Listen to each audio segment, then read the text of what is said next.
Hi dear friends. അങ്ങനെ രാവിലത്തെ ഒരു യുദ്ധമൊക്കെ കഴിഞ്ഞു. കുടുംബമുള്ള രാവിലെ സ്കൂളിൽ പോകുന്ന വേളാണല്ലോ. അത് കഴിഞ്ഞ് ഇനി ഉച്ചയ്ക്ക് വിളിക്കാൻ പോയാൽ മതി. അത് ഇന്നിപ്പോൾ ഞാനും വിഷ്ണു കൂടെ പോയി വിളിക്കാമെന്നാണ് വിചാരിച്ചു. ഓരോ ദിവസം ഇങ്ങനെ വിഷ്ണുവും അനുവും കൂടെ പോയി വിളിക്കും. പിന്നെ ഞാൻ കുറവാണ് വിളിക്കാൻ പോകുന്ന കാര്യം, കൊണ്ടുവിടുന്ന കാര്യം എനിക്ക് സങ്കടമാണ്. അവിടെ പോകുമ്പോൾ ഭയങ്കര കരച്ചിലാണല്ലോ. അപ്പോൾ ഇന്ന് എന്തായാലും ഞാനും കൂടി വിളിക്കാൻ പോകുമ്പോൾ വരാമെന്ന് പറഞ്ഞു. അപ്പോൾ അതിന് മുന്നേ ഇപ്പോൾ ലഞ്ചൊക്കെ ഉണ്ടാക്കണം. അങ്ങനത്തെ കാര്യങ്ങളുമായിട്ട് മുന്നോട്ട് പോകാം. അപ്പോൾ കൊച്ചടുക്കളയിൽ പോകുന്നു. ഇന്ന് സ്പെഷ്യൽ ലഞ്ചാണ്. അതായത് സ്പെഷ്യൽ എന്നൊന്നും പറയില്ല, കുറച്ച് സിമ്പിളായിട്ട് എന്തെങ്കിലും ചെയ്യണം എന്നുണ്ട്. ഒരുപാട് കറികളൊന്നും വേണ്ട. പിന്നെ എന്താ പറയുക, വിഷ്ണുവിനും അനുവിനും എല്ലാവർക്കും ഇഷ്ടപ്പെടുന്ന രീതിയിലൊരു ലഞ്ച് പെട്ടെന്ന് തട്ടിക്കൂട്ടാം. ഓക്കെ, അപ്പോൾ ലഞ്ചിൻ്റെ പരിപാടി ഞാൻ ഇനി കുറച്ച് കാര്യങ്ങളുണ്ട്. അത് കഴിഞ്ഞിട്ട് ലഞ്ച് ഉണ്ടാക്കാനായിട്ട് പോകും. ആ വിശേഷങ്ങളൊക്കെ പങ്കിടാം. അത് കഴിഞ്ഞിട്ട് നമുക്ക് ബാക്കി കാര്യങ്ങൾ കാണാം. ഇതൊരു കുഞ്ഞ് ഡേ ഇൻ മൈ ലൈഫ് പോലെ വിചാരിക്കും. ഓക്കെ, അപ്പോൾ കൊച്ചടുക്കളയിലെ കുക്കിംഗ് സ്റ്റാർട്ട് ചെയ്യാൻ പോകണം. അപ്പോൾ ഇന്ന് സിമ്പിളായിട്ടുള്ള കുറച്ച് 2-3 കാര്യങ്ങളെ ഞാൻ പ്ലാൻ ചെയ്തിട്ടുള്ളൂ. ചൂര മീൻ കിട്ടിയിട്ടുണ്ട്, അത് കഴുകി വൃത്തിയാക്കി വെച്ചിട്ടുണ്ട്. ഓക്കെ, അത് വെച്ചിട്ടൊരു ചൂരമീൻ റോസ്റ്റ്, അത് നല്ല ഐഡിയ അല്ലേ. പിന്നെ അതുപോലെ സാമ്പാർ നമ്മൾ എത്ര തരം ഉണ്ടാക്കിയല്ലേ. ഇന്ന് അതിൽ നിന്നെല്ലാം വ്യത്യസ്തമായിട്ട് നമ്മൾ ചെറുപയർ കൊണ്ടൊരു സാമ്പാർ ഉണ്ടാക്കാൻ പോകണം. വേറെ വെജിറ്റബിൾസ് ഒന്നും വേണ്ട. അപ്പോൾ ഹെൽത്തിയാണ്, പ്രോട്ടീൻ റിച്ച് ആയിരിക്കും. അതുകൊണ്ട് കുറച്ച് നേരത്തെ ഞാൻ ഒരു 1/2 കപ്പ് ചെറുപയർ വെള്ളത്തിൽ കുതിരാനായിട്ട് ഇട്ടിട്ടുണ്ട്. അതൊന്ന് വേവിക്കാനായിട്ട് ആദ്യം കുക്കറിലേക്ക് മാറ്റും. കുക്കറിലേക്ക് ഇപ്പോൾ കുതിർന്ന് കഴിയുമ്പോൾ ഇച്ചിരി കൂടെ ക്വാണ്ടിറ്റി ഉണ്ടാവും. അതിലും 1/2 കപ്പ് ചെറുപയർ കുതിർത്തതും, ഇതിനകത്തേക്ക് ഒരു വലിയ സവാള വലിയ കഷ്ണങ്ങളായിട്ട് മുറിച്ചാൽ മതി, സ്ക്വയേഴ്സായിട്ട്. പിന്നെ 2 മീഡിയം ടൊമാറ്റോ, അല്ലെങ്കിൽ ഒരു വലുതും ഒരു ചെറുതും, ഇങ്ങനെ വലിയ സ്ക്വയേഴ്സായിട്ട് മുറിച്ചിടാം. ഇനി കുറച്ച് വെള്ളം മെഷർ ചെയ്ത് ഒഴിക്കുകയാണെങ്കിൽ ഓക്കെ, ഏകദേശം ഒരു 3 കപ്പ് വെള്ളം, ഒരു 1/2 ടീസ്പൂൺ മഞ്ഞൾപ്പൊടിയും, ഒരു വലിയ പച്ചമുളക് അതിനെ 4ആയിട്ട് മുറിച്ചിടാം, കുറച്ച് ഉപ്പ് മതി. ഇനി അടുപ്പ് കത്തിച്ച് കുക്കർ അടയ്ക്കുന്നു. അടുപ്പ് കത്തിക്കുന്നു. ഒരു 2-3 വിസിൽ വന്നോട്ടെ. അതായത് ഫുൾ ഫ്ലെയിമിൽ ഒരു വിസിലും പിന്നെ ചെറിയ ഫ്ലെയിമിൽ 2 വിസിലും. അപ്പോൾ നമ്മുടെ സാമ്പാറിൻ്റെ ഹാഫ് വർക്ക് കഴിഞ്ഞു എന്ന് തന്നെ പറയാം. അതിട്ട് വെന്ത് കഴിഞ്ഞിട്ട് ബാക്കി കുറച്ച് കാര്യങ്ങളൊക്കെ ചേർത്തിട്ട് അതൊരു സാമ്പാറാക്കി മാറ്റണം. പിന്നെ ഇത് നമ്മുടെ ചൂര ആദ്യം കുറച്ച് മസാലപ്പൊടികളൊക്കെ ഇട്ടിട്ട് നമ്മളൊന്ന് പുരട്ടി വെക്കണം. എന്നിട്ട് അതൊന്ന് വറുക്കണം. അത് കഴിഞ്ഞിട്ട് അതിനൊന്ന് റോസ്റ്റ് ചെയ്യണം. അതാണ് എൻ്റെ ഒരു പ്രോസസ്സ്. അപ്പോൾ ഇതിലെന്തൊക്കെ ഇടാമെന്ന് ഞാൻ കാണിച്ചു തരാം. സാധാരണ ഒരു ഫ്രൈ പോലെ തന്നെയാണ്, വലിയ ഓവർ ആഡംബരങ്ങളൊന്നുമില്ല. അങ്ങനെ ആദ്യം കുറച്ച് മഞ്ഞൾപ്പൊടി, ഒരു 1/2 ടീസ്പൂൺ മഞ്ഞൾപ്പൊടി, കുറച്ച് മുളക് പൊടി, ബിരിയാണി മുളകിൻ്റെ പൊടി, ഒരു 3 ടീസ്പൂൺ. ഓക്കെ, ഒരൽപ്പം കുരുമുളക് പൊടി, ഒരു 1/2 ടീസ്പൂൺ പെപ്പർ പൗഡർ, ഇച്ചിരി ഉപ്പ്. ഇനി ഒന്ന് നന്നായിട്ട് മിക്സ് ചെയ്ത് കൊടുക്കാം. ഇതൊരു ആദ്യത്തെ ഫ്രൈയിങ്ങിൻ്റെ സ്റ്റേജാണ്. അപ്പോൾ എരിവിനനുസരിച്ചിട്ടാണ് എല്ലാം ചേർക്കുന്നത്. അല്പം മുളക് പൊടിയും കൂടി എക്സ്ട്രാ ചേർക്കണം. അപ്പോൾ 4 ടീസ്പൂൺ മുളക് പൊടി എന്ന് പറയാം. ഓക്കെ, ഇനി ഇതൊരു സൈഡിലേക്ക് മാറ്റി വയ്ക്കാം. കുറച്ചൊന്ന് മാറിനേറ്റഡ് ആകട്ടെ. ഓരോന്നോരോന്നായിട്ട് തീർന്നുകൊണ്ടിരിക്കുകയാണ്. അപ്പോൾ സാമ്പാറിൻ്റെ കാര്യം നമ്മളിനി നോക്കണ്ടല്ലോ, അത് എന്ത് കഴിഞ്ഞിട്ട് നോക്കിയാൽ മതി. മീൻ പുരട്ടി വെച്ചു. ഇനി ഒരു കാര്യം എന്ന് പറഞ്ഞാൽ, ഇത് ഞാനൊരു തമിഴ്നാട് ട്രിപ്പ് പോയപ്പോൾ മേടിച്ച് കത്തിരിക്കാൻ എന്താ പറയുക, ചെറുത്, വളരെ ചെറുത് കൊച്ചു കത്തിരിക്കയായിരുന്നു. പക്ഷെ അതുകൊണ്ട് ക്വാണ്ടിറ്റി വൈസ് കുറച്ച് കൂടുതൽ വേണം. അപ്പോൾ ഇത് പല കാര്യങ്ങൾ ഉണ്ടാക്കണമെന്ന് വിചാരിച്ചിട്ടാണ് കൊണ്ടുവന്നത്. വന്നപ്പോഴത്തേക്ക് കുറേയൊക്കെ വാടിപ്പോയി, അത്രയും എല്ലാം ഒന്നും കറക്റ്റായിട്ടിരുന്നില്ല. അപ്പോൾ ഞാൻ വിചാരിക്കുന്നു ഇതുകൊണ്ടൊരു ഭർത്ത ഉണ്ടാക്കാം. ഓക്കെ, ഒരു നോർത്ത് ഇന്ത്യൻ സ്റ്റൈൽ, അതായത് കത്തിരിക്ക ഭർത്ത ആയാലോ. അതാകുമ്പോൾ ഒരു ഡിഫറെൻറ്റ് ടേസ്റ്റ് ആയിരിക്കും. അത് കൊള്ളാം, നല്ല സംഭവമാണ്. അപ്പോൾ ഇത് കഴുകി വെച്ചിട്ടുണ്ട്. അപ്പോൾ ആദ്യത്തെ സ്റ്റെപ്പ് എന്ന് പറഞ്ഞതിലേക്ക് ഓരോന്നിനെയും 4ആയിട്ടോ സൈസ് അനുസരിച്ചിട്ട് കട്ട് ചെയ്യാം. ഒരു ബേങ്കൻ ഭർത്ത ആണ് ഉദ്ദേശിക്കുന്നത്. ഈ സൈസ് ആണെങ്കിൽ ഇങ്ങനെ 4ആക്കാം. ചെറുതാണ് കേട്ടോ, ഈ ചെറിയ കുട്ടത്തിപ്പാവയ്ക്കെല്ലാം പോലെ. ഇത് വെച്ചിട്ട് പല കാര്യങ്ങളും ചെയ്യാമായിരുന്നു. പക്ഷേ ഞാൻ വിചാരിക്കണം ഇപ്പോൾ ഭർത്തയാക്കിയാൽ മതി. അപ്പോൾ എളുപ്പമാണ് കുറച്ചുകൂടി. നമുക്ക് എത്രയും വേണമെന്നൊക്കെ തോന്നും, പക്ഷേ എനിക്ക് തോന്നുന്നു വാടി കഴിയുമ്പോൾ കുറച്ചങ്ങ് ചെറുതാകും. മനസ്സിലായില്ലേ? ഒരു പാത്രത്തിൽ വെള്ളം എടുത്തിട്ട് അതിനകത്തേക്ക് ഇട്ട് വയ്ക്കാം, അല്ലെങ്കിൽ കളർ മാറും. ഇങ്ങനെ വേണമെങ്കിലും ആകാം. നെടുകയോ കുറുകയൊക്കെ മുറിക്കാം, തോന്നിയ പോലെ ചെയ്യാം. എന്തായാലും ഇത് ഉടച്ചെടുക്കേണ്ട കാര്യമാണ്. ഫൈനലി ഇത്രയും എന്തിനാണെന്ന് തോന്നില്ലേ, പക്ഷെ അത്രയും വേണം. ഇത് കുറച്ച് വഴറ്റിയെടുക്കുമ്പോൾ അതിൻ്റെ ക്വാണ്ടിറ്റി നല്ലോണം വ്യത്യാസം ഉണ്ടാവും വാടിക്കഴിയുമ്പോൾ. ഇത് വലിയ കത്തിരിക്കയാണെങ്കിൽ ഒരു വലിയ കത്തിരിക്ക അല്ലെങ്കിൽ 2 മീഡിയം സൈസ് കത്തിരിക്ക വെച്ച് ചെയ്യാം. ചെറുതായതുകൊണ്ട് ഇങ്ങനെ ചെയ്യാം. ഇത് ആക്ച്വലി പറഞ്ഞാൽ ഓരോന്നിനെ എടുത്തിട്ട് ഡിഫറെൻ്റ് ആയിട്ടുള്ള പല കാര്യങ്ങൾ ചെയ്യണം. ഞാൻ അതൊക്കെ മനസ്സിൽ വിചാരിച്ച് ഇങ്ങനെ 4ആയിട്ട് കട്ട് ചെയ്തിട്ട് എണ്ണക്കത്തിരിക്ക എന്നൊക്കെ പറഞ്ഞില്ലേ, തമിഴ്നാട് വിഭവമാണ് എണ്ണക്കത്തിരിക്ക. ഇതിനകത്തേക്ക് സാധനങ്ങളൊക്കെ സ്റ്റഫ് ചെയ്തിട്ട് വഴറ്റി ഒരു ഗ്രേവി ഉണ്ടാക്കി അത് ചെയ്യാൻ പറ്റിയതാണ് ഇങ്ങനത്തെ ചെറുത്. പക്ഷെ അതെനിക്ക് ആ അവസരം നഷ്ടപ്പെട്ടു. സാരമില്ല, അഡ്ജസ്റ്റ് ചെയ്യും. ഓക്കേ, അപ്പോൾ ഇനി എന്തായാലും കുക്കർ ഒരു വിസിൽ കഴിഞ്ഞു. അപ്പോൾ തീ കുറച്ചിട്ട് 2 വിസിലും കൂടി ആവട്ടെ. ഈ സമയം കൊണ്ട് നമുക്ക് ഭർത്ത എന്ന് പറയുമ്പോൾ ഇത് ബെങ്കൻ ഭർത്ത, കത്തിരിക്ക ഭർത്തയ്ക്കാണെങ്കിൽ കത്തിരിക്കയും പിന്നെന്താ ടൊമാറ്റോ, വെളുത്തുള്ളി, ഈ 3 കാര്യങ്ങൾ മാത്രം വഴറ്റിയാൽ മതി. ബാക്കി കാര്യങ്ങളൊക്കെ റോ ആയിട്ടാണ് ചേർക്കുന്നത്. വഴറ്റാനുള്ള കാര്യങ്ങൾ ഞാൻ എല്ലാം കട്ട് ചെയ്ത് കഴിഞ്ഞു. ഒരു വലിയ ടൊമാറ്റോ ആൻഡ് അല്ലെങ്കിൽ 2 മീഡിയം സൈസ് ടൊമാറ്റോ, ഒരു വെളുത്തുള്ളി എന്ന് പറഞ്ഞാൽ 1 2 3 4 5 ഒരു 6 മുതൽ 7 അല്ലി വെളുത്തുള്ളി. പിന്നെ നമ്മുടെ കത്തിരിക്ക ഓൾറെഡി ഇത് വെള്ളത്തിലിട്ട് വെച്ചിരിക്കുന്നു. ഓക്കെ, ഇത് ഏകദേശം ഒരു 1/2 കിലോക്കകത്ത് വരും. ഓക്കെ, പാത്രം ചൂടായി. ഇനി കുറച്ച് എണ്ണ. ഇതിന് ഏറ്റവും നല്ലത് മസ്റ്റേർഡ് ഓയിലാണ്. നോർത്ത് ഇന്ത്യൻസൊക്കെ അങ്ങനെ ചെയ്യുന്നത്. ഇതിപ്പോൾ ഞാൻ റൈസ് ബാൻ ഓയിലാണ് ഉപയോഗിക്കുന്നത്, നമ്മുടെ തവിടിൻ്റെ എണ്ണ. ഇതിവിടെ ഇപ്പോൾ കോമൺ ആയിട്ട് നമ്മൾ വെളിച്ചെണ്ണ അല്ലെങ്കിൽ പിന്നെ അതാണ് ഇവിടുത്തെ പ്രധാന കാര്യം. താളിക്കാനൊക്കെ വെളിച്ചെണ്ണ ഉപയോഗിക്കും, പക്ഷേ ഇങ്ങനത്തെ കുറച്ച് കാര്യങ്ങൾ. പക്ഷേ ഇതിന് വെളിച്ചെണ്ണ അത്ര നന്നാവില്ല. ആദ്യം വെളുത്തുള്ളി, അതിനോടൊപ്പം നമുക്ക് കത്തിരിക്കാം. ഒരു കപ്പ് സൈസ് പറയാനാണെങ്കിൽ ഒരു 3 കപ്പ് നിറച്ചുണ്ട് കട്ട് ചെയ്ത് കഴിഞ്ഞാൽ. ഇതിനകത്തേക്ക് കുറച്ച് ഉപ്പ് ചേർക്കാം. അതിൻ്റെ കൂടെ കുറച്ച് മഞ്ഞൾപ്പൊടി, ഒരു 1/2 ടീസ്പൂൺ മഞ്ഞൾപ്പൊടി ഈ സമയത്ത് ചേർക്കാം.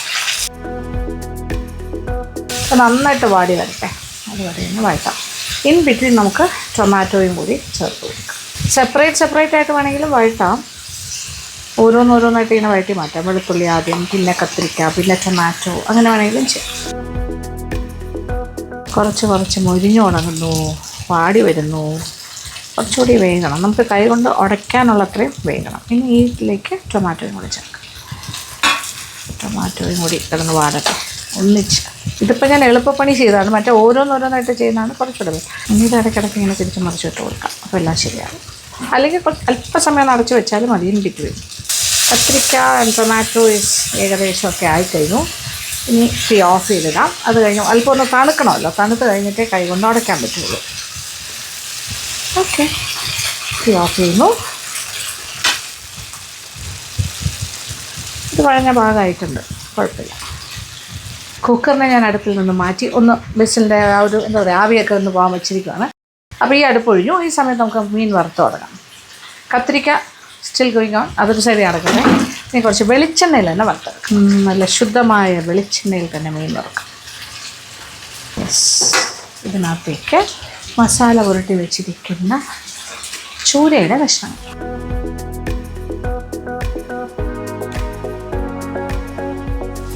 സമയം നമ്മൾ ഒട്ടും കളയുന്നില്ല. 3 അടുപ്പുണ്ട് ഇവിടെ, മാറി ഉപയോഗിക്കുന്നു പെട്ടെന്ന്. അപ്പോൾ ഒറ്റ ട്രിപ്പിൽ തന്നെ ചെയ്യാൻ പറ്റും. നമ്മുടെ ഈ പാത്രത്തിന് ആ ഒരു സ്പേസ് ഉണ്ട്. ഞാൻ പ്രതീക്ഷിച്ചില്ല, പക്ഷേ പറ്റുന്നുണ്ട്. മുരിഞ്ഞു തുടങ്ങുമ്പോൾ കുറച്ചുകൂടി ഒന്ന് ചുരുങ്ങും. ഓക്കെ, ഒരു സൈഡ് ഭാഗത്തിന് മൂക്കുമ്പോൾ തിരിച്ചിടാം. ഒരു സൈഡിൽ നിന്ന് മറിച്ചിട്ട് തുടങ്ങാം. ചെറുതായിട്ട് മൂത്ത് തുടങ്ങിയിട്ടുണ്ട്.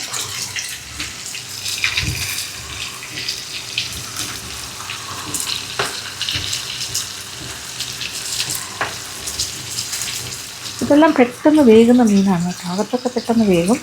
ആ പുറമേയുള്ള മൊഴിയിലും നമ്മുടെ ആവശ്യത്തിനനുസരിച്ച് മൊഴിക്കും. അതല്ലേ, ഒരു 5 മിനിറ്റ് ആകുമ്പോൾ തന്നെ ഇങ്ങനെ മുരിഞ്ഞ് തുടങ്ങും. പിന്നെ ഇതൊരു നോൺ സ്റ്റിക്കിൻ്റെ ഒരു പാനാണ് ഇപ്പോൾ ഉപയോഗിച്ചിരിക്കുന്നത്. അത് പെട്ടെന്ന് ചൂട് ആകുകയും ചൂട് റീറ്റെയിൻ ചെയ്യുകയും ചെയ്യും. അപ്പോൾ അപ്പുറത്തെ സൈഡ് ഇതേ കളറാകുമ്പോൾ എണ്ണയിൽ നിന്ന് മാറ്റാം. ഇനി തീ ഒരല്പം കുറച്ച് കൊടുക്കാം. ഞാനിപ്പോൾ തീ അല്പം ഒന്ന് കുറച്ചിട്ടിട്ടുണ്ട്. അതവിടെ കിടക്കട്ടെ. അപ്പം മീനെല്ലാം ഏകദേശമൊക്കെ പാകത്തിന് മൂത്തെന്ന് പറയാം. ഒരു സൈഡിൽ നിന്ന് ഇങ്ങനെ എടുത്തു തുടങ്ങാം. ഇവിടെ ഇപ്പോൾ വിസിലൊക്കെ പോയി കഴിഞ്ഞു. ആവി പോയി. വാവ്, ഇപ്പോഴേ ഒരു സാമ്പാറിൻ്റെ മണം. നമുക്കൊന്ന് ഉടച്ചു കൊടുക്കാം. ഓക്കെ, നന്നായിട്ടൊന്ന് ഉടച്ചെടുക്കാം. അപ്പോൾ ഇനി വീണ്ടും നമ്മുടെ കുക്കറിൻ്റെ അടപ്പ് തുറന്നു കഴിഞ്ഞു. ഒന്ന് ഉടച്ചിട്ടുണ്ട്, കുറേ ഉടഞ്ഞു, കുറച്ചൊക്കെ ഇങ്ങനെ തരിയായിട്ടും കിടക്കും. അത് കുഴപ്പമില്ല, അത് കാണണമല്ലോ, നമ്മൾ ചെറുപരുപ്പാണെന്ന് അറിയണ്ടേ. അപ്പോൾ ഇനി ഇതിലേക്ക് സാമ്പാറിൻ്റെ ബാക്കി കാര്യങ്ങൾ ചേർക്കാം. ഇപ്പോൾ സാമ്പാർ പൊടിയായിട്ട് ഉപയോഗിക്കുന്ന ആൾക്കാർക്കാണെങ്കിൽ സാമ്പാർ പൊടി മസാല വാങ്ങിക്കാൻ കിട്ടില്ല, റെഡിമെയ്ഡ്, അത് ഉപയോഗിക്കാം. അല്ലാന്നുണ്ടെങ്കിൽ ഞാനിപ്പോൾ ചെയ്യുന്ന പോലെ ചെയ്യും. അടപ്പ് തുറന്ന് വെച്ചിട്ട് വീണ്ടും ഒന്ന് തള വന്നു തുടങ്ങി. ഇനി ഇതിനകത്ത് 3/4 ടേബിൾ സ്പൂൺ മല്ലിപ്പൊടി ചേർക്കാം, 3/4 ടേബിൾ സ്പൂൺ ബിരിയാണി മുളകിൻ്റെ പൊടി, ഇനി ഒരു 1/2 ടീസ്പൂണോളം കായപ്പൊടി. ആഹാ, സാമ്പാർ മണപ്പോഴാണ് വന്നു തുടങ്ങി. കായപ്പൊടി വന്നപ്പോൾ അപ്പോൾ ഇതിപ്പോൾ നല്ല തിക്ക് സാമ്പാറാണ്, ഇച്ചിരൂടെ ലൂസാക്കണം. അതിന് വേണ്ടിയിട്ട് നമുക്ക് പുളി വെള്ളം ഒഴിക്കുമ്പോൾ കുറച്ച് ലൂസായിട്ട് ഒഴിക്കണം. ഒരു ചെറിയ നെല്ലിക്ക വലുപ്പത്തിൽ പുളി എടുത്ത് വെള്ളത്തിലിട്ടിട്ടുണ്ടായിരുന്നു, അതിങ്ങനെ പിഴിഞ്ഞെടുത്തു. ഓക്കെ, ആവശ്യാനുസരണം ഒഴിക്കും.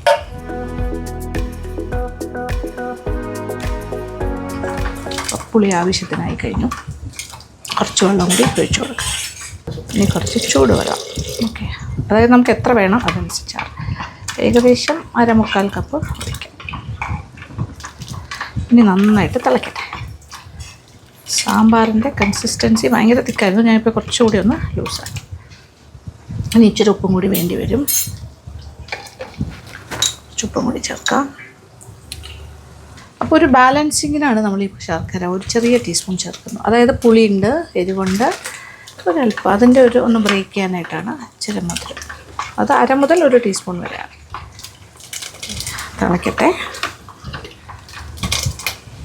ചെറുപയർ സാമ്പാർ ഇസ് റെഡി. ഇനി തീ ഓഫ് ചെയ്തിട്ട് ഇത് ഒരു പാത്രത്തിലേക്ക് ഞാൻ മാറ്റുന്നു, എന്നിട്ട് നമുക്ക് താളിച്ച് ഒഴിക്കാം. ഓക്കെ, തീ ഓഫ് ചെയ്യട്ടെ. നമ്മുടെ മൺചട്ടിയിലേക്ക് മാറ്റാം. സാമ്പാർ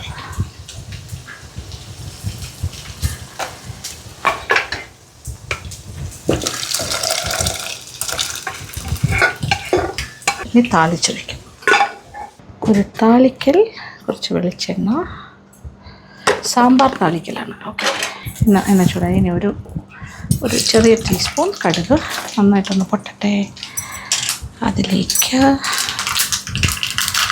ഇനി ആക്ച്വലി തീ ഓഫ് ചെയ്യാം, നല്ല ചൂടായി കഴിഞ്ഞു. പച്ചൽ മുളക് 2-3 എണ്ണം, കറിവേപ്പില,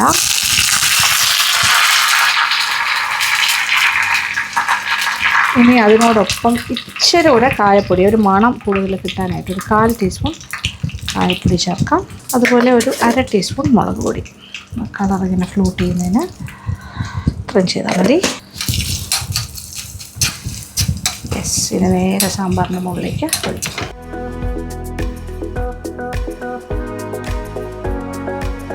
ഇതിൻ്റെ അർത്ഥം പാകത്തിന് മൂത്തു എന്നുള്ളതാണ്. കുറച്ച് മല്ലിയിലേ കയ്യിലുള്ളൂ, അതിരുന്നു. ഓക്കെ, കുറച്ച് കൂടുതലിട്ടാൽ നല്ലതാണ്. ഇത് നോക്കിയിട്ടൊന്ന് കുറുകിയത് കേട്ടോ. ചെറുപയർ sambar is ready. Wow, nice. എൻ്റെ ഉപ്പൊക്കെ ഒന്ന് നോക്കട്ടെ, എക്സ്ട്രാ എല്ലാം കറക്റ്റ്, പെർഫെക്റ്റ്. ഇതാണ് ഇപ്പോൾ എൻ്റെ കൺസിസ്റ്റൻസി. ഇതിന് പ്രത്യേകിച്ച് വേറെ കഷ്ണങ്ങളൊന്നും ആവശ്യമില്ല. ആവശ്യത്തിന് ചെറുപയറുണ്ട്, കംപ്ലീറ്റ് അങ്ങ് ഉടഞ്ഞു പോയിട്ടില്ല, ഉടഞ്ഞിങ്ങനെ കിടക്കുന്ന പോലെയാണ്. എന്നാൽ നന്നായിട്ട് വെന്തതാണ്. ടൊമാറ്റോ ആൻഡ് സവാള, ദാറ്റ്സ് മോർ ദാൻ എനഫ്. പച്ചമുളക്, ഇതൊഴിച്ചങ്ങോട്ട് കഴിച്ചാൽ മാത്രം മതി, അടിപൊളിയാണ്. Fish fries ready. ഇങ്ങനെ എടുത്ത് മാറ്റാം. ഇതിൻ്റെ പണി കഴിഞ്ഞിട്ടില്ല. ഇത് സാധാരണ ഫ്രൈ. ഇനി ഇത് നമ്മൾ റോസ്റ്റ് ആക്കണം. റോസ്റ്റ് ആക്കാൻ എന്തൊക്കെയാണ് പരിപാടിയെന്ന് ഞാൻ കാണിച്ചു തരാം.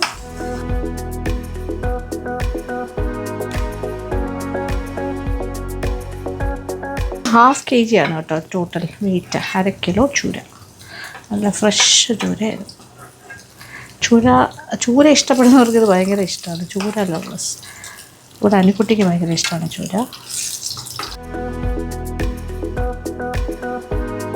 ഇനി ഇതേ എണ്ണയിലേക്കാണ് ഇപ്പോൾ ചെറിയ തീയിൽ കിടക്കുകയാണ്. ഒരു 1/2 ടീസ്പൂൺ ഇഞ്ചി പേസ്റ്റും 1/2 ടീസ്പൂൺ ഗാർലിക് പേസ്റ്റ് രണ്ടും ചേർക്കാം. അതിൻ്റെ ഒരു റോ ടേസ്റ്റ് പോയിക്കോട്ടെ. ഇനി ഇതിലേക്ക് കുറച്ച് മുളക് പൊടി ചേർക്കണം, എക്സ്ട്രാ. അപ്പോൾ നമ്മൾ വീണ്ടും ചേർക്കുവാണ് കേട്ടോ, ബിരിയാണി മുളകിൻ്റെ പൊടി.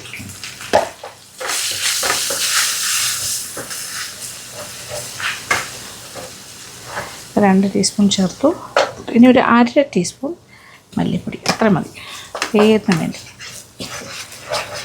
ഒരു 1/4 ടീസ്പൂൺ മഞ്ഞൾപ്പൊടി, ഒരു 1/4 ടീസ്പൂണിൻ്റെ പകുതി ഉലുവാപ്പൊടി, അത്ര മതി. 1/4 ടീസ്പൂണിൻ്റെയും പകുതി മതി. ഇതിൻ്റെ എല്ലാം ഒരു പച്ചച്ചുവ മാറിക്കോട്ടെ. ചെറിയൊരു മൂത്ത മണം വരണം. ഒരു 1/4 ടീസ്പൂണോളം ഗരം മസാലപ്പൊടി, 1/4 മുതൽ 1/2 ടീസ്പൂൺ നമ്മുടെ ഇഷ്ടത്തിന് ചേർക്കാം. ഇനി ഇതിലേക്ക് കുറച്ച് പുളിവെള്ളം, കുറച്ച് മതി, ചെറിയൊരു പുളിരസം, ഒരല്പം ഉപ്പും കൂടി ചേർക്കാം. തീ നന്നായിട്ട് കുറച്ചോളൂ. ഈ ഒരു സ്റ്റേജിൽ ഒരല്പം വെള്ളം ഒഴിക്കുന്നു. ഈ മസാല പേസ്റ്റ് ഒന്ന് ഇങ്ങനെ സെറ്റായിക്കോട്ടെ. ഒരു 1/4 കപ്പ് വെള്ളം. അപ്പോൾ ഇതിൻ്റെ ഉപ്പും പുളിയും എരിവൊക്കെ നമുക്കറിയാമല്ലോ, ഏകദേശമൊക്കെ. ഇതിലേക്ക് നമ്മൾ വറുത്ത് വെച്ചിരിക്കുന്ന ചൂരയുടെ പീസ് ചെറുതായിട്ടൊന്ന് കോട്ട് ചെയ്യാം.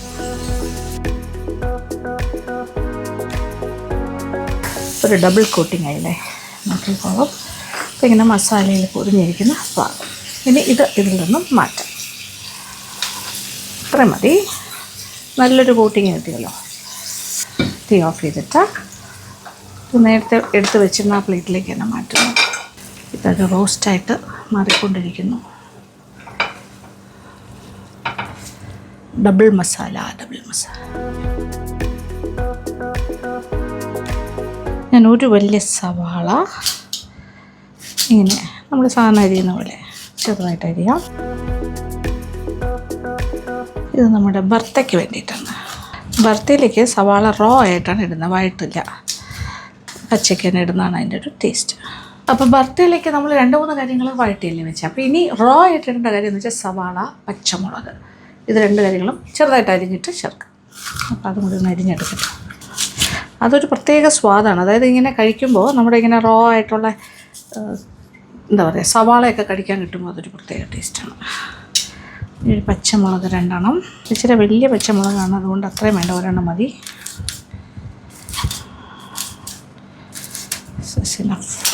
ഇപ്പോൾ ചട്ടിയിൽ തന്നെ ഇരിക്കുമായിരുന്നു, അത്യാവശ്യം തണുത്തിട്ടുണ്ട്. കൈ കൊണ്ടിങ്ങനെ ഉടച്ചു കൊടുക്കാം. നന്നായിട്ടിങ്ങനെ ഉടയ്ക്കും.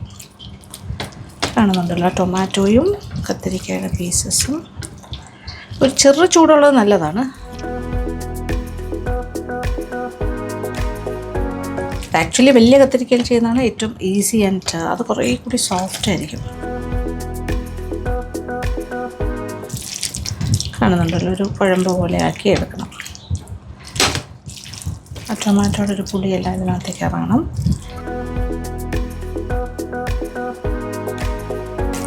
ഈ ഉടയ്ക്കുന്ന കൂട്ടത്തിൽ ഗാർലിക്കിൻ്റെ പീസസും കൂടി നന്നായിട്ട് ഉടച്ച് ചേർക്കണം. കണ്ടില്ലേ, ഇതുപോലെ അവിടെ ചേർത്താൽ മതി. അതിങ്ങനെ സോഫ്റ്റായിട്ടിരിക്കുകയാണ്, ഈസി ആയിട്ട് ഉടഞ്ഞു വരും.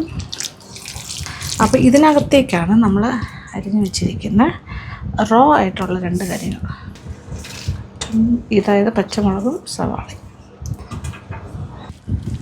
ഇതും ഇതിനകത്തേക്ക് പോകണം. ഇനി ഉപ്പിട്ടിട്ടുണ്ട്, പക്ഷെ അത് തികയില്ല, കുറച്ചുകൂടെ ഉപ്പ് വേണ്ടി വരും. കാണുന്നുണ്ടല്ലോ, ഈ ഒരു രീതിയിലാണ് എടുക്കുക. കുറച്ചുകൂടി ഉപ്പ് വേണം. ആവശ്യാനുസരണം മുളക് പൊടി എത്ര വേണം അതനുസരിച്ചിട്ട്. ഇതിപ്പോൾ ഞാൻ ഒരു 1/2 ടീസ്പൂൺ ചേർത്തു. ഒരു പച്ചമുളക് ഓൾറെഡി ഉണ്ട്, ഇനി ഒരു 1/2 ടീസ്പൂൺ കൂടി ചേർക്കും. അപ്പോൾ 1 ടീസ്പൂൺ മുളക് പൊടി ഇതുവരെ ചേർത്തു. ഇനി ഒന്ന് ടേസ്റ്റ് ചെയ്ത് നോക്കിയിട്ട് വേണമെന്നുണ്ടെങ്കിൽ ആകും. So baingan bharta is almost ready. എന്തെളുപ്പമല്ലേ, കഴിഞ്ഞല്ലേ, പരിപാടി കഴിഞ്ഞു. ഇത് ചപ്പാത്തിക്കൊക്കെ നല്ലതാണ് ഒരു സൈഡ് ഡിഷായിട്ട്. ഇതിനകത്ത് സാധാരണ രീതിയിൽ ഇപ്പോൾ നോർത്ത് ഇന്ത്യൻസൊക്കെ ചെയ്യുമ്പോൾ അവർ കുറച്ച് ചാറ്റ് മസാലയും കൂടി ചേർക്കും. അതും കൂടി ചേർത്താൽ വേറൊരു ടേസ്റ്റാണ്, അത് നല്ലതാണ്. ഒരല്പം എരിവ് കുറവുള്ളതുപോലെ എനിക്ക് തോന്നുന്നതുകൊണ്ട് ഒരു 1/2 ടീസ്പൂണും കൂടി ഇടണം. അപ്പോൾ ടോട്ടൽ 1.5 ടീസ്പൂൺ. പച്ചമുളക് ഞാൻ 1 എണ്ണമല്ലേ ചേർത്തുള്ളൂ. 2 പച്ചമുളക് ഇടുകയാണെങ്കിൽ 1 ടീസ്പൂൺ മതിയാവും മുളക് പൊടി. യാ റെഡി. ഇനി ഇതൊരു പാത്രത്തിലേക്ക് മാറ്റാം. ഓയിൽ എക്സ്ട്രാ ഒഴിക്കണമെങ്കിൽ ഒഴിക്കാം. പിന്നെ അത് കഴിഞ്ഞിട്ട് പിന്നെ ചെയ്യാൻ പറ്റുന്നൊരു കാര്യം എന്ന് പറഞ്ഞാൽ ചാട്ട് മസാലയും വേണമെങ്കിൽ ചേർക്കാം. നമുക്കിപ്പോൾ ഒരു നാടൻ രീതിയിൽ കഴിക്കുന്നുണ്ട് ചാട്ട് മസാല ഞാൻ ചേർക്കുന്നില്ല. അപ്പോൾ നമ്മുടെ ബെങ്കൻ ഭർത്ത ഈസ് റെഡി. ഇതിനകത്ത് കുറവെന്ന് പറയാൻ എൻ്റെ കയ്യിൽ ഇല്ലാത്തതുകൊണ്ട് ഇടുന്നില്ല. മല്ലിയില അരിഞ്ഞിട്ടാൽ വളരെ നല്ലതാണ്. പിന്നെ കുറച്ച് എണ്ണയും കൂടെ വേണമെങ്കിലും ഒഴിക്കാം. കടുകെണ്ണ അതൊക്കെ ബെസ്റ്റ്. നമുക്ക് പക്ഷേ കടുകെണ്ണയുടെ ടേസ്റ്റ് അത്ര ഇഷ്ടമല്ല. ഞാനൊരു സെർവിങ്ങിന് നമ്മുടെ ചെറിയ ചട്ടിയിലേക്ക് ഞാൻ ഇത് മാറ്റാൻ പോകും. കാണാൻ കുറച്ചുകൂടെ ക്യൂട്ടായിരിക്കും. കഴിക്കുമ്പോൾ ആ പച്ചമുളകും സവാളയും നല്ല റോ ആയിട്ടിരിക്കുന്നുണ്ട്, ഇങ്ങനെ കടിക്കാനായിട്ട് കിട്ടും. So that would be nice. അപ്പോൾ ഒരു മല്ലിയില കുറവുണ്ട്. പിന്നെ ചാറ്റ് മസാല ഞാൻ പറഞ്ഞല്ലോ, ചപ്പാത്തിക്കൊക്കെ ചെയ്യുകയാണെങ്കിൽ ചാറ്റ് മസാലയും കൂടി ചേർത്തോളൂ. അതിപ്പോൾ നമ്മുടെ ചോറിൻ്റെ കൂടെ കഴിക്കാനല്ലേ ഇത് മതി.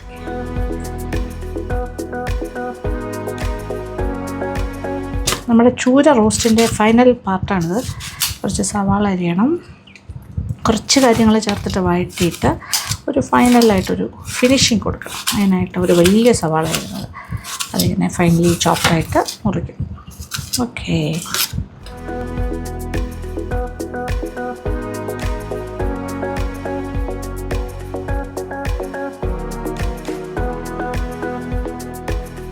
അങ്ങനെ കാര്യങ്ങളെല്ലാം അരിഞ്ഞു കഴിഞ്ഞു. അപ്പോൾ റോസ്റ്റിൻ്റെ ലാസ്റ്റ് സ്റ്റേജ് കാണാൻ പോകും അല്ലേ. ഇത് ചൂര റോസ്റ്റ്. ചൂര പോലെ ഏത് മീനിനും ചെയ്യാം കേട്ടോ. നല്ല ദശക്കട്ടിയുള്ള മീനായിരുന്നു നല്ലത്.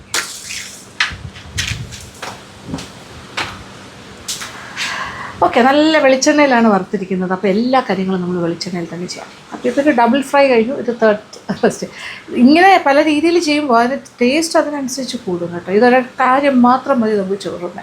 അപ്പോൾ സാമ്പാർ റെഡിയായി, എല്ലാം സെറ്റാണ്. ഇനി ഇതും കൂടി ആയിക്കഴിഞ്ഞാൽ ഫൈനൽ. അപ്പോൾ ഇന്ന് ഉച്ചക്കലത്തെ ജോലിയെല്ലാം നിർത്തിയിട്ട് എനിക്ക് പുറത്ത് പോകണം. അപ്പോൾ കഴിച്ചുകൊണ്ടിരിക്കുന്നത് ഞാൻ കാണിക്കില്ല, കാരണം ഞാൻ കഴിക്കാൻ പോകുന്നില്ല ഈ സമയത്ത്, പുറത്ത് പോകണം. അപ്പോൾ അതിൻ്റെ കുറച്ച് കാര്യങ്ങളുണ്ട്. കുറച്ച് വെളിച്ചെണ്ണ ശുദ്ധമായ 2 ടേബിൾ സ്പൂൺ എടുക്കാം. 2-3 ടേബിൾ സ്പൂൺ. 1 ടീസ്പൂൺ കടുക് നന്നായി പൊട്ടട്ടെ. 2 വറ്റൽമുളകും.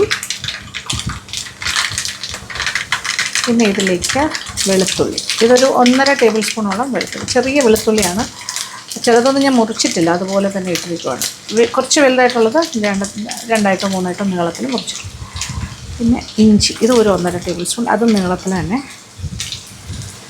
ഒരു വലിയ പച്ചമുളക് സ്ലൈസ് ചെയ്തിട്ട് ഇങ്ങനെ 2ആയിട്ട് മുറിച്ചിട്ട് സ്ലൈസ് ചെയ്തു. കറിവേപ്പില,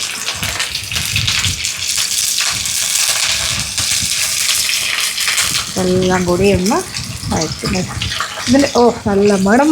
ഇതിൻ്റെ കളർ ചെറുതായി ഒന്ന് മാറി വരുമ്പോൾ നമുക്ക് കൊച്ചുള്ളി ഏകദേശം 1/2 കപ്പ് നീളത്തിൽ അരിഞ്ഞ് വയ്ക്കാം. അതും കൂടി ചേർത്ത് നോക്കാം. ചെറുതായിട്ട് നിറം മാറുന്ന ഏതോ ഒരു സ്റ്റേജ് ഏകദേശമായി. അപ്പോൾ കൊച്ചുള്ളി, ഇനി സവാളയുണ്ട്. കൊച്ചുള്ളി ഒന്ന് കളറൊക്കെ മാറാൻ തുടങ്ങട്ടെ. ഒരു 1/4 ടീസ്പൂൺ മഞ്ഞൾപ്പൊടി ചേർത്ത് കൊടുക്കാം. അത് കളർ മാറി മൊരിഞ്ഞ് തുടങ്ങുന്നു. ഈ സമയത്ത് സവാള, ഇത് ഒരു വലിയ സവാളയായിരുന്നു. നോക്കിയ ഉള്ളിയുടെയൊക്കെ കളറെല്ലാം ഏതാണ്ട് ബ്രൗൺ ആയി കഴിഞ്ഞു ഓൾമോസ്റ്റ്. ഇനി വലിയൊരു ടൊമാറ്റോ ഉണ്ടെങ്കിൽ അത് ഇടുക, അല്ലെങ്കിൽ 2 ചെറുത്. ഇത് വെന്തിങ്ങനെ കുഴഞ്ഞു പോകണമെന്നില്ല, ഒന്ന് വാടി ഇതിൻ്റെ കൂടെ ഒന്ന് മിക്സായി വന്നാൽ മതി. ടൊമാറ്റോ കൂടെ ഒന്ന് വാടി വരട്ടെ. ഇപ്പം നോക്കിയാൽ ഉള്ളിയെല്ലാം കുറച്ചും കൂടി ഒന്ന് മുരിഞ്ഞിട്ടുണ്ട്. ഈ ടൊമാറ്റോയുടെ പീസൊക്കെ ചെറുതായി ഒന്ന് വാടി തുടങ്ങി. ഇത്രയും മതി. ഇനി ഈ ഒരു സ്റ്റേജിൽ നമ്മൾ നേരത്തെ തയ്യാറാക്കി വെച്ചിരിക്കുന്ന മീൻ, മസാലയിൽ പൊതിഞ്ഞിരിക്കുന്ന മീനും കൂടി ചേർക്കാം. അപ്പോൾ റോസ്റ്റിൻ്റെ ഫൈനൽ സ്റ്റേജാണിത്. നമ്മുടെ ചൂര റോസ്റ്റ് ഇസ് ഗെറ്റിംഗ് റെഡി. കണ്ടല്ലോ, അതാണ് എൻ്റെ ഒരു ഫിനിഷിംഗ് പാർട്ട്. അടിപൊളിയാണ്, കാണുന്ന പോലെ തന്നെയാണ് സ്വാദ്. എത്ര ആവശ്യമുള്ളൂ. എന്നിട്ട് ഓഫ് ചെയ്യാം. ഓക്കെ, എന്നിട്ടൊരു പാത്രത്തിലേക്ക് ഞാൻ മാറ്റാൻ പോകുന്നു. വാവ്, സൂപ്പർബ്. ഞാൻ ഉപ്പ് നോക്കി തന്നെ അടിപൊളി. ചൂര റോസ്റ്റ് നമുക്ക് കഴിക്കാനായിട്ട് ഉള്ളിയും ഇഞ്ചി വെളുത്തുള്ളി എല്ലാം കഴിക്കാൻ കിട്ടും. ഒരു പ്രത്യേക സ്വാദാണ് കേട്ടോ, അടിപൊളിയായിട്ടുണ്ട്. ഞാനൊരു വെള്ള പ്ലേറ്റിലേക്ക് മാറ്റാൻ പോകും. ഓക്കെ, അപ്പോൾ എല്ലാ കാര്യങ്ങളും റെഡി.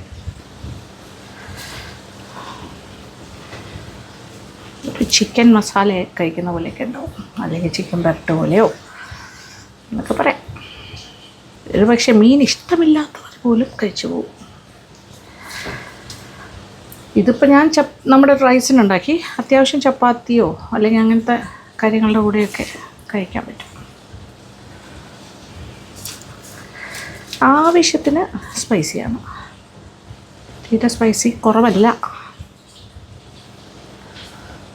ഇതിപ്പോൾ ക്വാണ്ടിറ്റി പറയുകയാണെങ്കിലും ഇത് 1/2 കിലോ ഉള്ളെങ്കിൽ നിറച്ചുണ്ട് കേട്ടോ, ധാരാളമായിട്ട്. ഭയങ്കര എക്സലൻറ്റ്. നമുക്ക് വീട്ടിൽ ഗസ്റ്റൊക്കെ വന്നാലും സെർവ് ചെയ്യാൻ പറ്റിയൊരു ഐറ്റമാണ്. സ്പെഷ്യൽ ഡേക്കൊക്കെ ഉണ്ടാക്കാൻ പറ്റും വേണമെങ്കിൽ. അപ്പോൾ എല്ലാം റെഡി. ഇത് നമ്മുടെ ചൂര റോസ്റ്റ്, പിന്നെന്താ പറയുക, ചെറുപയർ സാമ്പാർ, വെറൈറ്റിയാണേ. പിന്നെ ഇത് കത്തിരിക്ക കൊണ്ടുള്ള ഭർത്ത.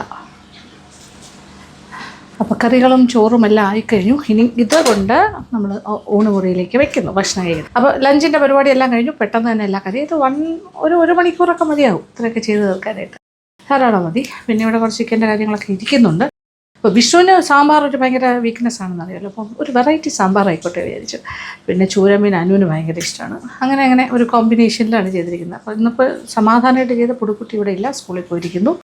അപ്പോൾ ഇനി പുടുവിനെ വിളിക്കാനായിട്ട് ഞാനും കൂടെ പോകാമെന്ന് പറഞ്ഞു, വിഷുവിൻ്റെ കൂടെ പോയിട്ട് വന്നിട്ട് ബാക്കി വിശേഷങ്ങളെല്ലാം കാണാം. അപ്പോൾ ലഞ്ചൊക്കെ അത് കഴിഞ്ഞിട്ടുണ്ടാവുള്ളൂ.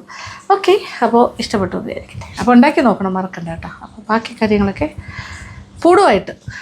ഓക്കെ, അങ്ങനെ ലഞ്ചിൻ്റെ കാര്യങ്ങളൊക്കെ ചെയ്ത് വെച്ച് കഴിഞ്ഞു. അപ്പോൾ ഇന്നിപ്പോൾ പുടുങ്ങോട് സ്കൂളിൽ നിന്ന് വരാനായിട്ട് വിളിക്കാൻ പോകാൻ ഇന്ന് ഞാനാണ് പോകണം. അപ്പോൾ വിഷ്ണുവിൻ്റെ കൂടെ ഞാനും കൂടി പോകുന്നു. ചില ദിവസം, എല്ലാ ദിവസവും ഇപ്പോൾ കോമൺ ഫാക്ടർ വിഷ്ണുവാണ്. വിഷ്ണു ഡ്രൈവ് ചെയ്യും, ഞങ്ങൾ ആരെങ്കിലും ഒരാളുണ്ടാവും, അനുണ്ടാവും, അല്ലെങ്കിൽ ഞാനുണ്ടാവും, അല്ലെങ്കിൽ പൂച്ചനുണ്ടാവും. അതെ, കാര്യം അവിടെ പാർക്കിംഗ് ഇച്ചിരി ബുദ്ധിമുട്ടാണ്. അപ്പോൾ ഒരാൾ കാറിലിരിക്കണം, ഒരാൾ പോകണം, അല്ലെങ്കിൽ കാർ കുറച്ച് ദൂരെ പാർക്ക് ചെയ്തിട്ട് നടന്നു പോകും. എനിവേ, മോള് ഹാഫ് ഡേ ആണെന്ന് ഞാൻ പറഞ്ഞല്ലോ, വിളിക്കാൻ പോകണം. എല്ലാം കഴിഞ്ഞ് ഞാനൊന്ന് മേലൊക്കെ കഴുകി ഡ്രസ്സൊക്കെ ഒന്ന് മാറിയിട്ടുണ്ട്. ഓക്കെ, പോയിട്ട് വന്നിട്ട് എല്ലാവരും ഭക്ഷണം കഴിക്കും. ഓക്കെ, ആ സമയത്ത് കഴിക്കാം. അപ്പോൾ ആ വിശേഷങ്ങളൊക്കെയാണ്. ഇനിയിപ്പോൾ പുടുവിനെ വിളിച്ചിട്ട് വരട്ടെ. അപ്പോൾ കുറച്ച് കാര്യങ്ങൾ ഞാൻ നിങ്ങളുമായിട്ട് ഷെയർ ചെയ്യാം.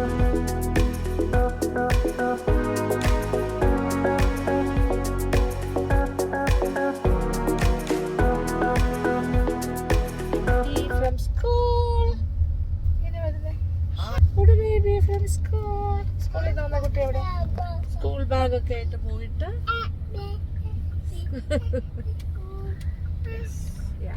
Back from school. ചെന്നിട്ട് പിന്നെ ഓറഞ്ച് തരാം. ഓക്കെ, അമ്മീസ് ബൊട്ടീക്കിന്റെ ഫ്രണ്ടിൽ കൂടെ നമ്മൾ പോകുന്നു. ഓക്കെ, നോക്ക് നോക്ക്. എങ്ങനെ തുറക്കുന്ന പിന്നെ നമുക്കകത്ത് കയറാമേ. ഓടു ഈസ് ഈറ്റിംഗ് മാംഗോ ഐസ്ക്രീം. ഇത് ശരിക്കും ഹോം മെയ്ഡാണ്, വേറെ ഒന്നുമില്ല, മധുരം ഒന്നും ചേർത്തില്ല. നമ്മൾ കുറച്ച് ഹണിയും മാംഗോ പൾപ്പും കുറച്ച് പാലും കൂടി ഒഴിച്ചിട്ട് ആ മോൾഡിൽ ഒഴിച്ച് വെച്ചാണ്. ഇത് അവരുടെ ക്രേവിങ്സ് നടക്കും, പക്ഷേ ദോഷമില്ലാണ്ട് ഷുഗറൊന്നും കൊടുക്കണ്ടല്ലോ അങ്ങനെ ആർട്ടിഫിഷ്യലായിട്ട്. എപ്പോഴും നടക്കില്ല, ഇതിങ്ങനെ ഉണ്ടാക്കി വെക്കും. വാട്ടർമെലൺ, മാംഗോ, പലതരം ഫ്രൂട്ട്സിൽ. She likes it. സ്കൂളിൽ നിന്ന് വന്നിട്ടുള്ള ഓരോരോ കാര്യങ്ങളാണ്. ഭക്ഷണം കഴിച്ചു കഴിഞ്ഞാൽ അത് കഴിഞ്ഞ് കൊടുക്കുക. ഇതിപ്പോൾ വന്ന ഉടനെ തന്നെ ഐസ്ക്രീം ഇടുന്നത് പറഞ്ഞു. ഇത് കഴിഞ്ഞിട്ട് ഇനിയിപ്പോൾ ലഞ്ച് കഴിക്കും. ഓക്കെ, തിരിച്ചാണ് നല്ലത്, പക്ഷേ ഇത് ഒരു സമാധാനത്തിന് വേണ്ടി. ഐസ്ക്രീം എന്ന് പറഞ്ഞാൽ അവിടെ നിന്ന് കയറിയത്. കൊടു nice, you like it? Good. Okay okay, പുടുവിന് പുതിയ ഐസ്ക്രീം ഉണ്ടാക്കി വയ്ക്കുന്നു. നമ്മുടെ കളക്ഷൻ മാംഗോ കഴിഞ്ഞു, ഇനി ഓറഞ്ച് വേണം എന്ന് പറഞ്ഞു. ഇപ്പോൾ കുറച്ച് വന്ന വഴിക്ക് ഓറഞ്ച് മേടിച്ചിട്ട് വന്നു. Wait you eat this baby. ശരി, ഓക്കെ. അതിൽ നിന്ന് എടുത്താലേ സമാധാനമുള്ളൂ. ഓറഞ്ച് ഐസ്ക്രീം, വേറെ ഒന്നുമില്ല ഇതിൽ. ഞാൻ പാല് ചേർക്കില്ല. ഇത് നമ്മുടെ പോപ്സിക്കിൾ പോലെ, എന്താ പറയുക, മറ്റേ ഫ്രൂട്ട്സ് മാത്രമുള്ള ഇതല്ലേ, ഫ്രൂട്ട് സ്റ്റിക്സ്, അതുപോലെ ചെയ്യാം. ഇങ്ങനെ മാറിയാണ് ചെയ്ത് കൊടുക്കുന്നത്. പൈനാപ്പിളും പാല് മാംഗോയുടെ കൂടെ, പിന്നെന്താ, പിന്നെ വാട്ടർമെലൻ്റെ കൂടെയും ചിലപ്പോൾ അങ്ങനെ ചെയ്യും. ഇപ്പോൾ ഓറഞ്ച് ആകുമ്പോൾ അതിനകത്ത് കുരുവല്ല. ഇത് മാൻഡറിൻ ഓറഞ്ചാണ്. മാൻഡറിൻ അത് നല്ല സ്വീറ്റാണ്, വലിയ കുഴപ്പമില്ല. കൊള്ളാം മോനെ. ഓക്കെ, അവന് ഞാൻ സെപ്പറേറ്റ് അരിഞ്ഞ് കൊടുത്തിട്ടുണ്ട്. എന്നിട്ട് ഇതിനകത്തുനിന്ന് കയറ്റെടുത്തു. ഓക്കെ, ഇനി അത് മിക്സിയിലിട്ടൊന്ന് നന്നായിട്ട് ബീറ്റ് ചെയ്ത് ഇച്ചിരി വെള്ളം യു വാണ്ട്. ഓക്കെ, അമ്മാമ is going to make ice cream. Okay okay, ice cream ഉണ്ടാക്കാം. ഇതൊന്ന് മിക്സിയിൽ അടിച്ചിട്ട് വരാം. അരിച്ചിട്ട് ഇതിനകത്ത് മോൾഡിൽ ഒഴിച്ച് വയ്ക്കാം. ഓക്കെ, അമ്മാമ വിൽ ബ്രിങ്. ഓക്കെ, മിക്സിയുടെ ജാറിലേക്ക് ഇതൊരു ചെറിയ ഓറഞ്ച് ആയിരുന്നു, അപ്പോൾ 4-5 എടുത്തു ഞാൻ. നല്ല സ്വീറ്റാണ്. ഇതിന് തേൻ പോലും ഒഴിക്കേണ്ട ആവശ്യമില്ല. പച്ച വെള്ളം, ഫിൽറ്റർ വാട്ടറാണ്. യെസ്, ഇനി അരിപ്പയിലൂടെ അരിക്കും. നമ്മൾ അരിച്ചെടുക്കാം. Orange juice is the orange pure juice. ഇതിനകത്തേക്ക് മോൾഡിനകത്ത്, ഇങ്ങനത്തെ മോൾഡ് നമുക്ക് വാങ്ങിക്കാൻ കിട്ടും, ആമസോണിലൊക്കെ ഉണ്ട് കേട്ടോ. ഇതിനകത്ത് കൂടി ഈ സ്റ്റിക്കും വാങ്ങാൻ കിട്ടും, തടിയുടെ. കുറച്ചിങ്ങനെ അറ്റപ്പഴാക്കാം. Okay,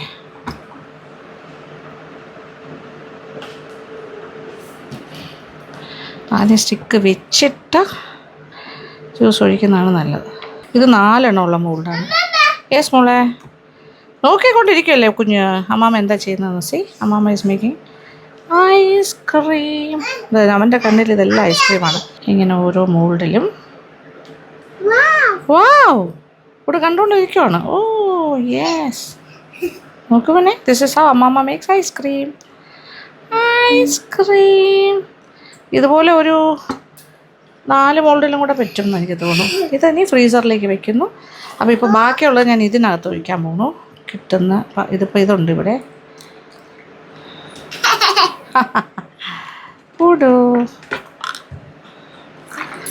orange ice cream. അയ്യോ, ഗെറ്റിംഗ് റെഡി. ഇനി എന്ത് ചെയ്യണം? ഇനി നമ്മൾ ഫ്രീസറിൽ വെക്കണം. Okay, we are going to put it in the fridge. Okay okay, ഇല്ല പാടാണ്. ഇനി ഇപ്പം തന്നെ കൊടുക്കണം. ഓ നോ, അയ്യോ അതുകൊണ്ട് കേട്ടോ. No, once more. Okay, once more. Yes, finished. Okay, thank you. ഓ ഭയങ്കര ചില്ല്. ഒന്ന് പുക വരികയാണ് ഇതിനകത്ത്. അത്രയ്ക്ക് തണുപ്പിച്ചാണ് വെച്ചിരിക്കുന്നത് freezer. Thank you so much. Thank you for watching and keep on watching Lakshmi vlogs.